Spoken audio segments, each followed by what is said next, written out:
abad kebangkitannya tasawuf dunia.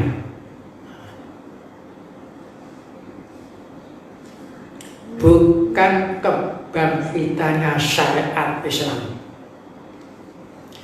bukan abad kebangkitannya akidatul Islam, tetapi abad kebangkitannya tasawuf Islam dunia. Kebangkitan tasawuf dunia. Al-Mukarram Mursyid Thariqah Siddiqiyah Syekh Mukhtarullah Al-Mujtaba baru-baru ini membuka rahasia tentang abad kebangkitan tasawuf dunia. Sebelumnya, sekitar bulan Rajab tahun lalu, Sang Mursyid dawuh mengenai kebangkitan tasawuf di Indonesia, dan tadi malam beliau menyampaikan tentang kebangkitan tasawuf dunia. Tanda-tanda kebangkitan tasawuf dunia ini juga sudah ditampakkan oleh Allah Ta'ala. Apakah kebangkitan tasawuf dunia ini terkait erat dengan kebangkitan tasawuf di Indonesia sebagai negara dengan jumlah umat Islam terbesar di dunia? Ataukah kebangkitan tasawuf dunia ini justru dimulai dari Indonesia? Wallahu a'lam. Subhanallah, alhamdulillah, astagfirullah. Mari kita bersyukur kepada Allah.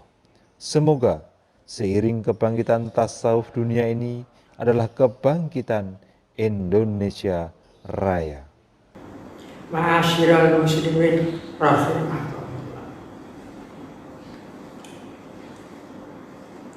Abad ini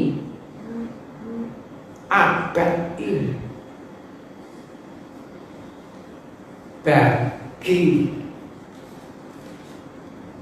kacamata rasa periksa karsa sijilia abad kebangkitannya tasawuf dunia.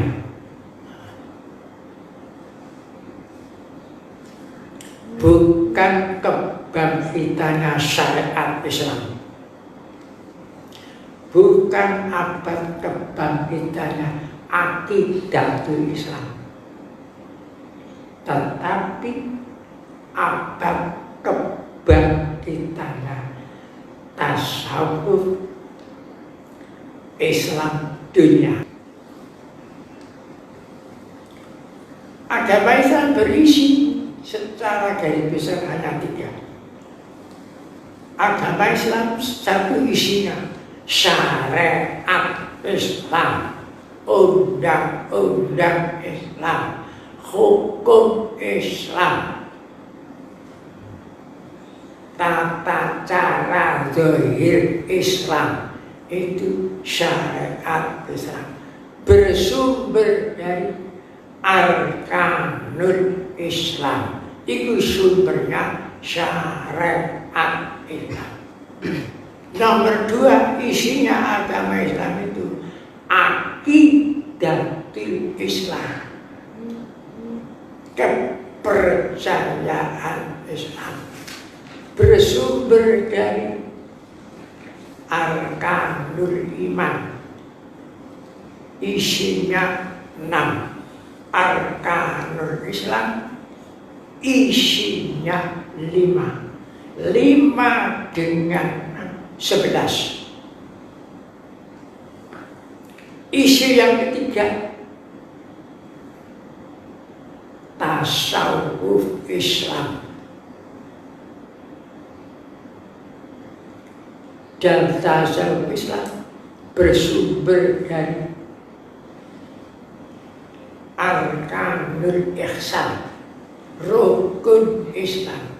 Jadi Islam, arkanul Islam, arkanul iman, arkanul ihsan. Rukun ihsan hanya 1. Anta budallah ka'annaka tarahu Ibadahlah kamu kepada Allah seakan-akan kamu bisa melihat Allah. Kalau tidak bisa, ya yang nomor 2 saja. Ka'annaka yarahu. Seakan-akan Allah melihat kamu.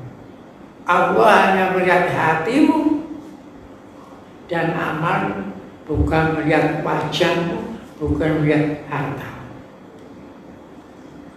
Jadi rukun ihsan itu sumbernya akhlak, sumbernya tasawuf Islam, dan bertasawuf akan merasakan manisnya iman. Alaikum bilibadis sufi tajidu hilawakal iman fiqhu.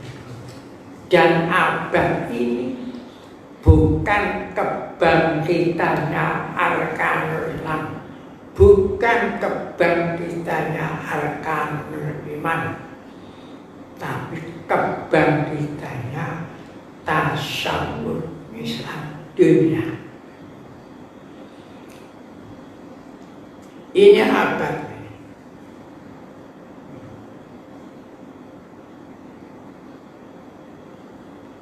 Semua kebangkitan tanda dapat ditengeri dengan tanda-tanda, dan tanda-tanda kebangkitannya tasawuf ini sudah ditampakkan oleh Allah Ta'ala di dalam bulan Muharram. Beberapa tanda-tanda. Tanda pertama, tanda kebangkitannya tasawuf Islam. Dunia dilanda musibah virus corona. Dengan adanya virus corona, dampaknya negara komunis Cina, semua masjid-masjid penuh, banyak orang-orang ikut sholat Jumat walaupun tidak ngerti caranya. Dengan dampak corona, Spanyol banyak azan-azan di moka toko-tokonya untuk mengusir virus corona. Dengan corona begitu pula di Netherlands banyak ayat-ayat Al-Quran ditulis di umum, di toko-toko, di tempat-tempat untuk mengusir. Dengan virus corona, Roma bersyahadat, pusatnya Katolik seluruh dunia bersyahadat. Itulah temuan. Dengan virus corona di Inggris bagaimana, dan di Eropa bagaimana, gereja banyak yang kosong.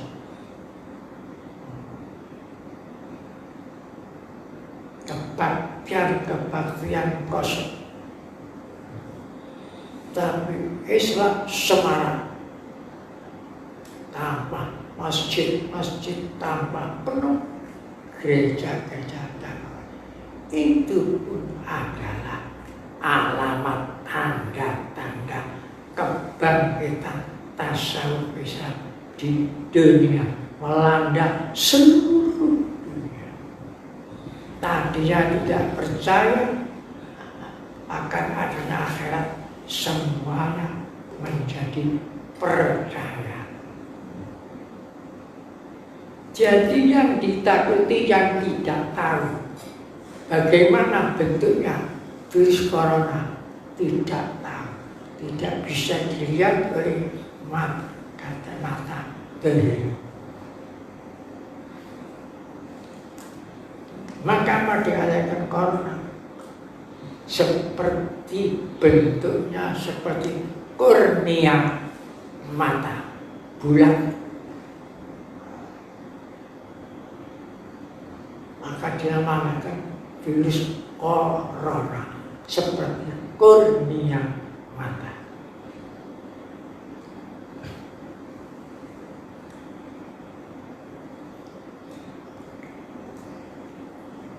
Dan banyak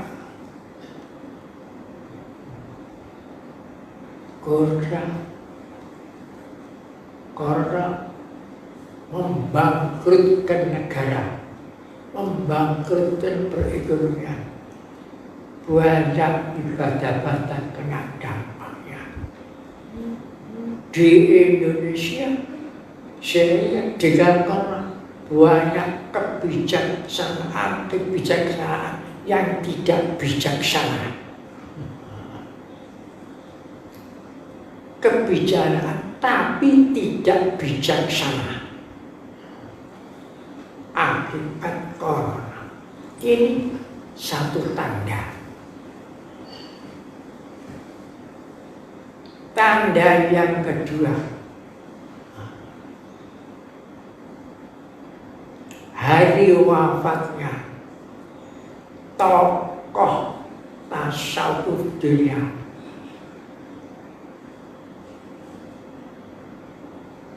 Tarekat Rumiyah, Syekh Jalaluddin Rumi, ditetapkan oleh UNESCO, ditetapkan oleh PBB jadi Hari Rumi, Hari Dunia Rumi.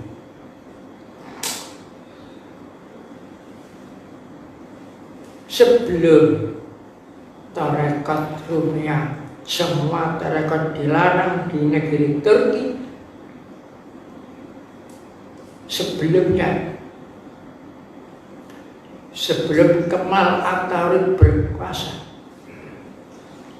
hari haulnya Syekh Jalaluddin Rumi, biaya negara.